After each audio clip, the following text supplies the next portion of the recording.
Look at that! I'm now doing nothing. Please keep your doors and windows closed and under no circumstances going in a homemade convertible Renault Espace. It is difficult in every single way. Right.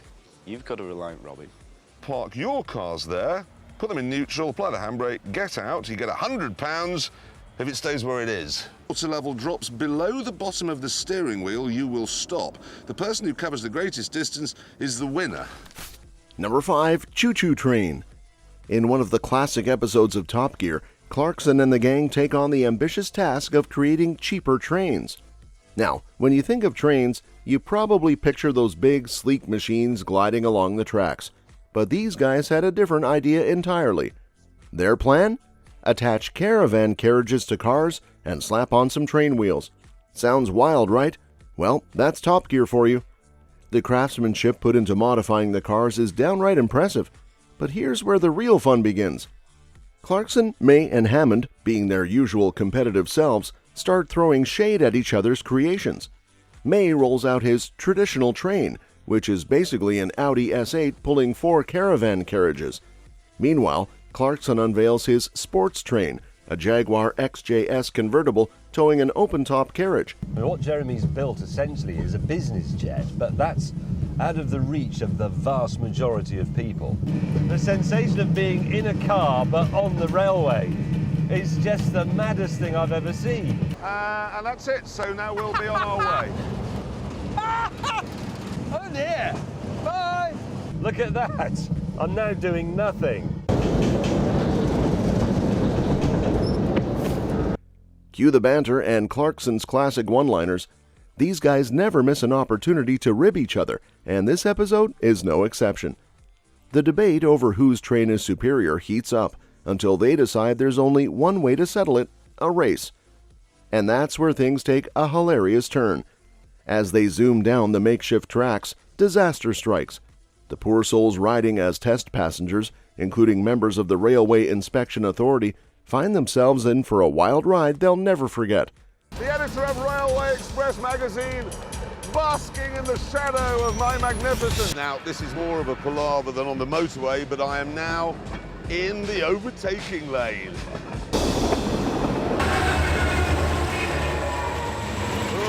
Train.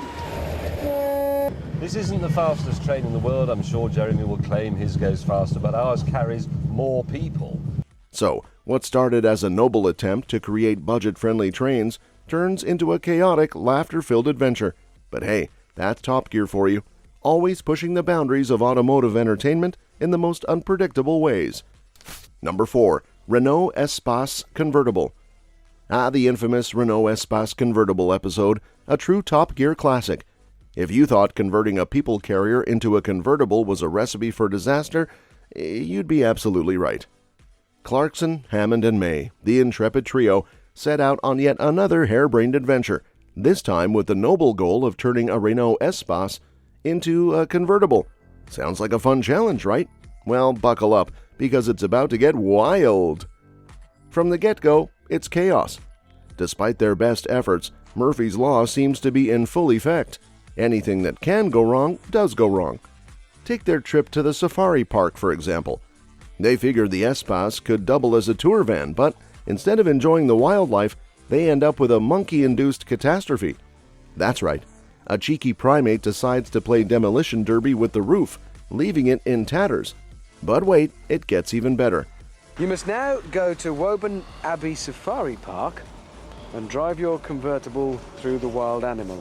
So you come back with heavy shopping, you undo all these, takes no more than 5 or 10 minutes, and then we've hinged it here. Please keep your doors and windows closed and under no circumstances going in a homemade convertible Renault Espace. That's a Barbary ape.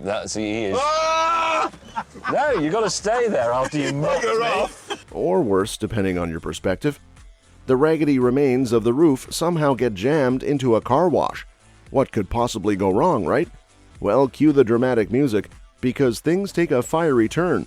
A malfunction sparks a blaze, sending our fearless presenters running for their lives.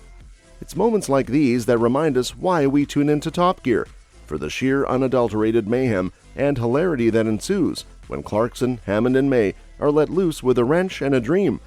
So while their attempts at engineering brilliance may have fizzled out in a blaze of glory, we'll always be here for the chaos and the laughs. Number 3. Space Shuttle. The iconic episode where Hammond and May take on the challenge of turning a 1992 Reliant Robin into a space shuttle. It sounds like the plot of a cheesy action movie, doesn't it? Well, hold on to your seats, because this is Top Gear at its most absurd and surprisingly successful. Hammond and May, two grown men with the mechanical prowess of, well, not rocket scientists, are attempting to engineer a space-worthy vehicle out of a Reliant Robin. It's the stuff of automotive legend, and Redditor You Freshly Milk couldn't believe their eyes at how well it was all going. Yes, it's been around for 30 years, and for 29 of those years, it's been a complete joke.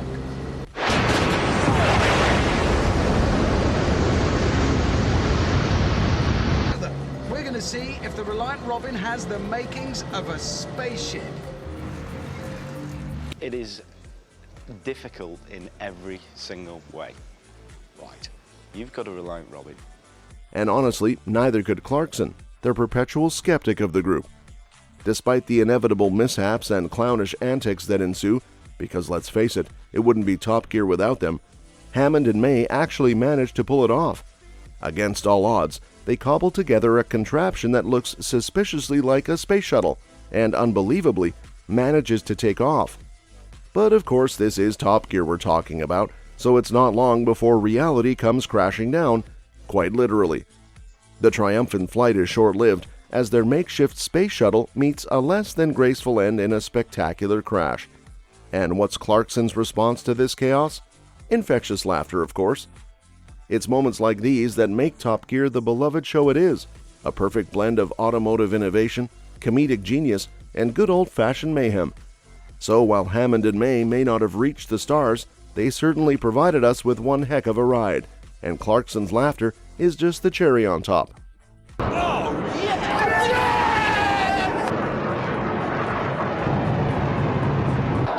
Really heavy. Yeah. So, rough numbers, we're going to need about 12 times the amount of power that the Mini has.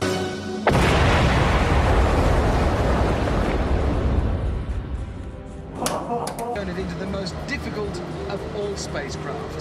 The one that has to take off and be used again. Number 2. British Leyland. The British Leyland Challenge on Top Gear, an absolute classic.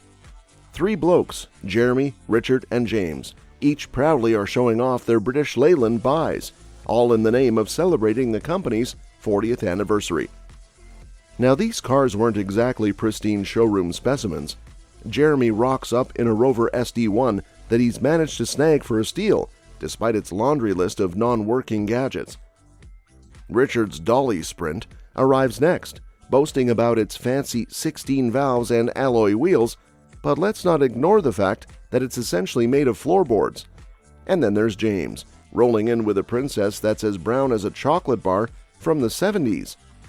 But the real fun starts with the challenges. They start off with a simple handbrake test on a steep hill. Jeremy and James manage to keep their cars in place, but then there's Richard. Oh, poor Richard. His Dolly Sprint decides to take a leisurely roll down the hill, handbrake be damned. Park your cars there, put them in neutral, apply the handbrake, get out, you get £100 if it stays where it is. Got cruise control that doesn't work, an electric sunshine roof that doesn't work. I've never seen that before.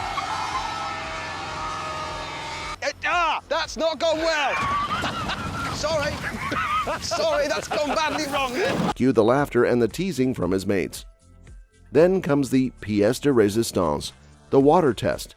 The producers decide it's a grand idea to fill these vintage classics with water and see how they hold up. Spoiler alert, they don't. It's like watching a comedy of errors as leaks spring up left, right, and center. And let's not forget the driving with eggs challenge, where the aim is to see how many eggs survive the ride. Hint, not many. But amidst all the chaos and mishaps, there's a sense of camaraderie and good-natured ribbing that makes it all worthwhile. It's moments like these that remind us why we love Top Gear, Your cars will now be filled to the brim with water, and then you will drive round the track. That explains it. You could have used warm water. It's freezing. Oh, there's 30 odd years worth of... Water level drops below the bottom of the steering wheel, you will stop. The person who covers the greatest distance is the winner. You could slosh over to one side and roll over. For the laughs, the camaraderie, and the sheer absurdity of it all. So here's to the British Leyland Challenge, a true gem in the Top Gear archives. Number 1. Ambulance Challenge. The classic Top Gear episode where the boys attempt to build their own ambulances on a shoestring budget. Always a recipe for disaster, in the most entertaining way possible. Jeremy, Richard, and James are armed with just £5,000 each, set out to create their own versions of life-saving vehicles. And let me tell you, they're more like demise traps on wheels, but hey, that's half the fun, right? So they embark on their challenge, each trying to outdo the other with their makeshift ambulances. There are duct tape repairs, questionable paint jobs, and let's not forget the obligatory race stripes, because every good ambulance needs a bit of flair, right? Then comes the real test, racing to get their patients, or crash test dummies, to the hospital. And let's just say, things don't exactly go smoothly. I have done it properly. This is no longer a hearse. It is the future of club class recovery transport. Building a faster ambulance, but it's no good if you have to tow the patient to hospital. Jeremy's ambulance might resemble a tank more than a medical vehicle, while Richard's creation seems more fit for a circus than an emergency situation. And poor James, well, let's just say his ambulance is more likely to break down than save lives. But despite their valiant efforts, it quickly becomes apparent that none of their creations even come close to the real deal. The casualties pile up, albeit they're all dummies, thankfully, and the chaos ensues. That's all for this video, folks. See you next time.